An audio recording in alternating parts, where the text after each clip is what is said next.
Hi everyone, it's Lisa from My Dream in Soap. Welcome to my channel.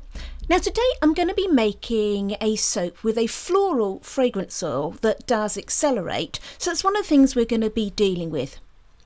Now for my soap I'm going to do my Tiffany sides technique. Now I haven't done this for a while, but I do have some other videos using this technique and I'll link them in the description below.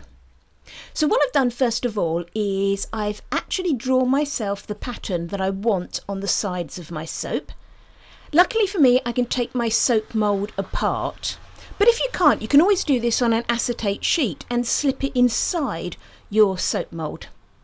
Now for my pattern I want it to actually stand out on the side of each individual bar, so I have actually drawn the size of my bars on a sheet of paper and then stuck it to the side of the mould.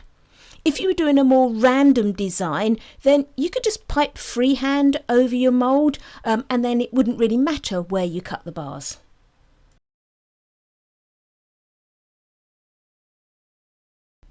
I've made up some green soap and just let it set up to piping consistency. I keep stirring it every now and again. Now the piping tip I'm going to use is just a very small little round nozzle. It's the number 1 piping tip. So I'm just going to fill my bag. Always just turning up over the side of a glass really helps, keeps that bag still for you whilst you fill your piping bag. As I said, I'm using that very small piping tip. It may seem that you might think that's not really big enough, but I do find using the small piping tip is the best for this technique. The maximum I would go to would be a number 2 nozzle, but I really wouldn't go any further than that.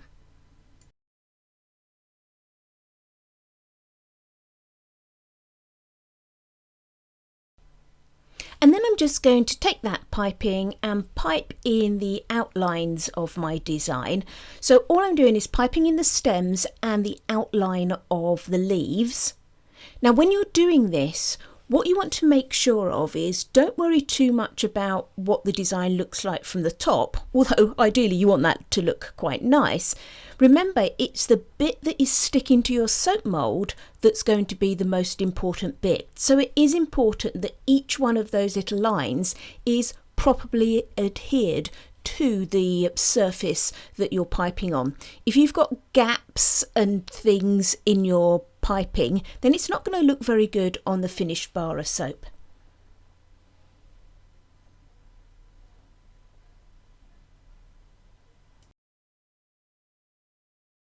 And then I've just jumped to the end where you can see I've completed the piping, mainly just because I'm sure you didn't need to watch it all. And also, every time I leant in close to try and see what I was piping, my camera just focused on the top of my head. And again, I'm sure you didn't need to see that all the time as well. And then once I've got all of my outlines piped, I'll then just go in and carefully fill out each of those little outlines with some fluid soap batter just dropped in with a little pipette.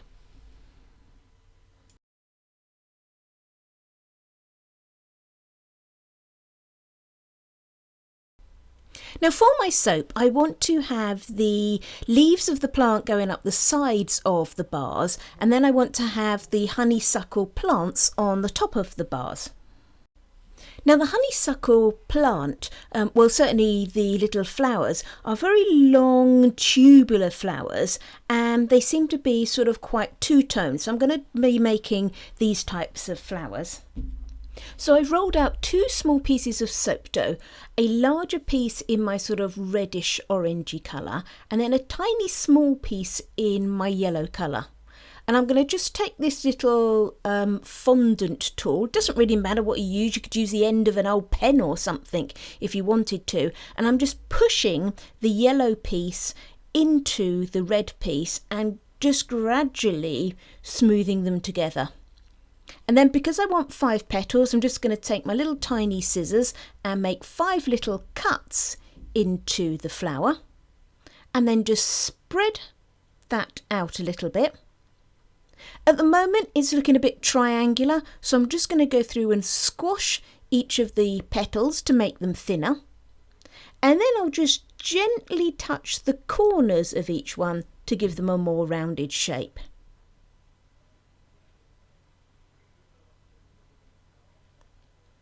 And then once that's done, I'm just going to extend the base of the plant by squeezing it gently together and rolling it just to make it go into a longer flower bud.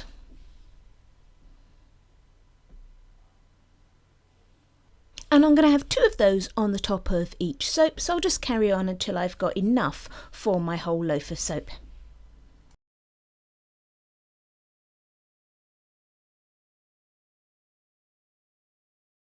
Okay, so on to the colours I'm using. Now these colours I've got here are the same ones that I've used in my piping and making the flowers.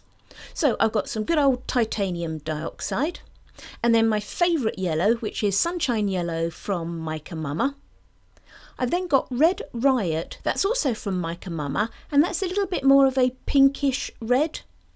And then finally I've got some Emerald Lagoon, and that's from You Make It Up, which nowadays, if you haven't got an account with them, you can get definitely the Soapery sell it in the UK, and I believe the Soap Kitchen sells it as well. And the fragrance oil I'm using is Honeysuckle from Craftivator in the UK. Now it is a typical floral, it does move pretty fast. I'm going to be doing a hanger swirl today. Now these are just the hanger tools that I've got. I made them myself. I just bought some bits of stainless steel and had them bent to fit to the size of my mould. But there's all sort of things you can do. You can buy proper hanger tools. You can use what they call gear ties and things. But this is what I've got. And I've got 2 thicknesses here. That's because it's one sort of a backup plan. If I can get the soap to stay fluid enough, I'll use the thinner tool, but if it starts to thicken up more than I really want, then I'm going to have to go in with the thicker hanger tool.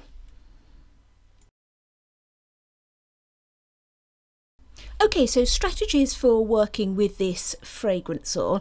As I said, it's a typical floral. It moves pretty fast. When I did my test with this fragrance oil, when I added the fragrance oil to my normal soap batter at my normal soaping temperature, it went from emulsion. I always do my testing, I add my fragrance oils at emulsion, and it went from there to an unpourable consistency in 45 seconds.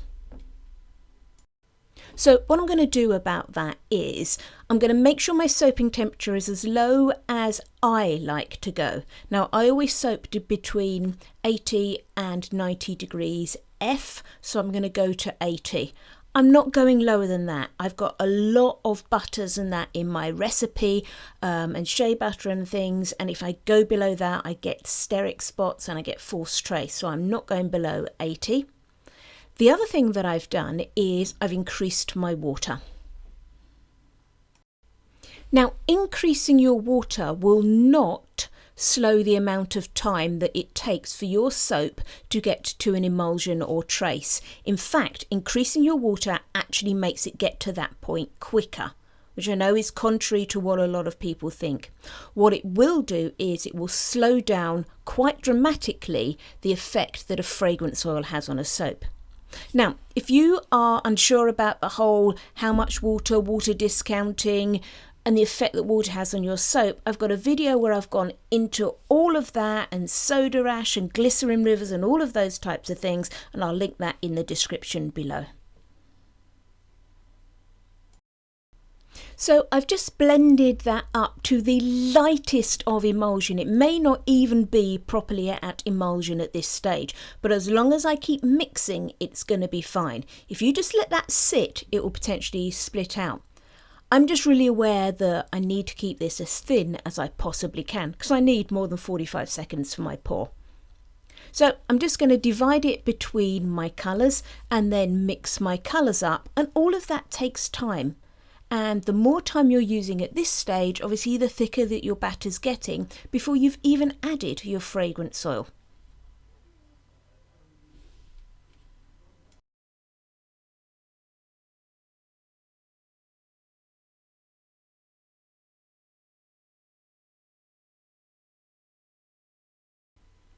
And then I'm also going to pour off a tiny weeny little bit, as you can see here, just into some more of that Emerald Lagoon mica, and that's going to be saved for some piping on the top.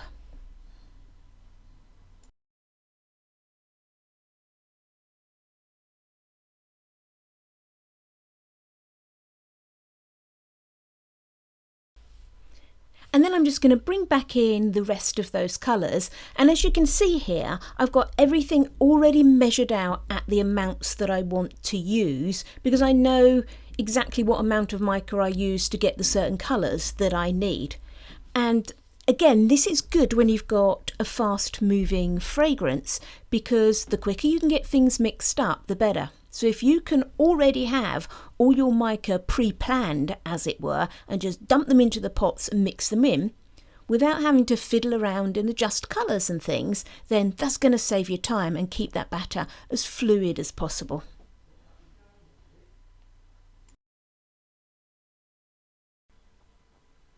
Now, the reason I've got 2 pots of yellow there is because I want to have a stronger yellow as part of my swirl on the inside, just to represent the inside yellow colour that you get in the honeysuckle flower. But then I want the base of the soap to be a light yellow.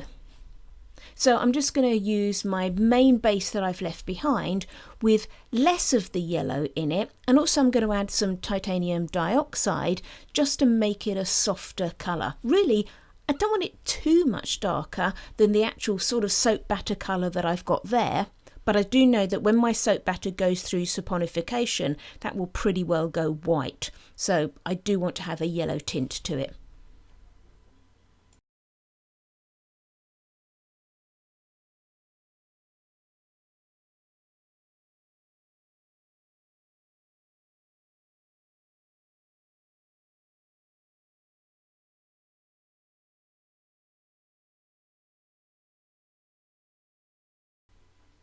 Okay, so once I'm happy that I've got everything nicely sorted, I've rebuilt my soap mould, I'm going to add my fragrance oil. Now I am just going to approximately apportion this. It's going to be a swirl and all be mixed together, and it's going to be fairly accurate anyway. The reason I'm not individually measuring each little thing is because, remember, we're trying to go as fast as we can. Remember I said to you originally, when I did test this fragrance oil, it went to an unpourable state within 45 seconds. So I've done my lowering of my temperature and my increasing of my water to counteract that. And I'm now just going through and just adding in that fragrance oil. And remember, as we often say, make sure you mix each one in as you go. Don't plop the fragrance oil and let it sit there. Okay, so I'm not actually doing anything particularly fancy in this soap. Firstly, because it's a fast moving fragrance oil, and secondly, I've already sort of solved that problem of nothing fancy on the inside by doing fancy all over the outside. We don't want too much fancy, do we? Can you see here that this is now a good minute or so, and it's not the thinnest soap batter in the world, but just those 2 differences I've made have made a remarkable difference to how fluid this soap batter is. And it really is, look at that, it really is quite nice and pourable and not having any problems at all. Okay, so I'm just going to put in the sort of green and base, and then I'm going to put in some red of the base and then some yellow of the base, and then just give us a hanger swirl and bring it all together.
Okay, so that actually went pretty well. It did start to thicken up. You couldn't have done a drop swirl or anything with it, but I certainly think it's thin enough for me to not have to resort to my big chunky hanger. So all I've done here is I've just dropped in my thinner hanger, and I'm just making sort of figure of eights through the soap. I must admit, when I cut this soap, I've kind of overdone it with the swirling here. And just looking at this, I'm thinking, you can stop now. You can stop now. Really? You can stop now? But I kind of kept going. I'm not sure why. I don't know whether my head was thinking it's thicker than it actually is, but we'll see. With the cut, it's got more swirls than it needs, let's say.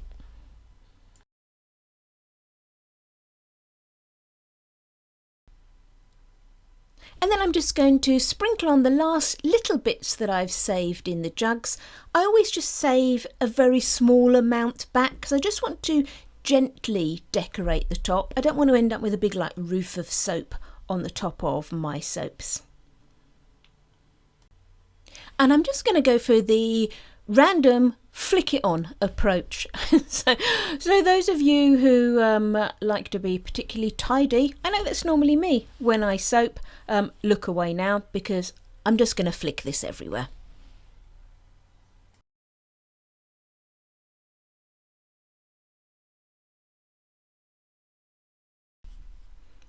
And then just a quick swirl on the top, really more just to flatten everything out and make it not look quite as random as it does at the moment. But remember, we're actually going to add the flowers and a little bit of piping to the top, so not a huge amount of this is going to show too much on the finished soap.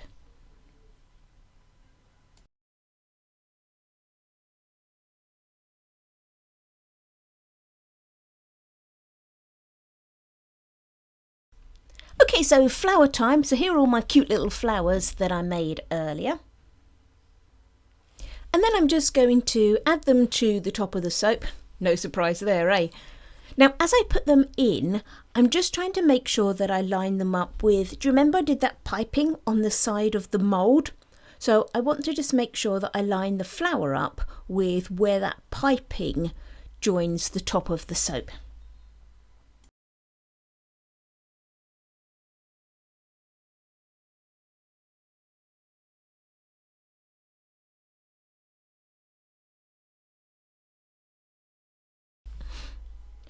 And it's at this point here that I realise I'm one flower short. I'm convinced that when I made them, I counted 20 flowers.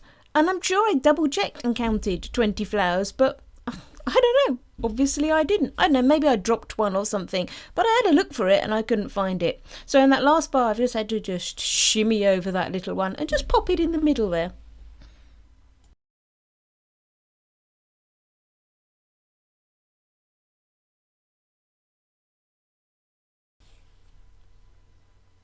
And then I'm just going to take a small leaf tip in my piping bag and just add leaves just to the base of each of those little flower stems. And that will just finish off our soap. Now I have managed to accidentally flick some weird autofocus setting on my camera, so it does keep setting on the nearest thing to the camera lens and going out of focus. So therefore haven't put all of the piping on this video because the camera just kept focusing incorrectly. I think I've sorted it now, so hopefully the next video will be better. So here we are the next day with our soap. So there's our top, and you can see that our sides have come out quite nicely as well. You shouldn't find that the piping has any effect on your unmoulding. Remember, it's still just soap going into your mould. So let's give this a cut. I'm not expecting much on the inside because I really over-swirled that hanger swirl, didn't I? So here we go for those middles. Remember, I'm not expecting anything great. It's kind of okay. It's not the best thing in the world, but I guess it is just supposed to be a simple swirl in the middle of a quite decorated around the outside soap. I think the hanger looks a little bit odd because it hasn't gone right to the edge of the bars. And the reason for that is I was quite conscious that I had the piping on the edge of the bars, so I didn't want to bash my hanger into that and scrape it all off of those bars.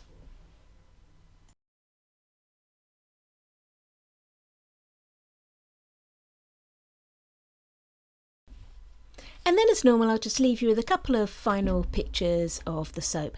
Thanks for watching this video, everyone. I hope you've enjoyed it. If you have, it would be great if you gave me a thumbs up. If you'd like to see what I'm making in the future, then why not subscribe to my channel. I hope you have a great weekend, or whenever you're watching this video. Happy soaping!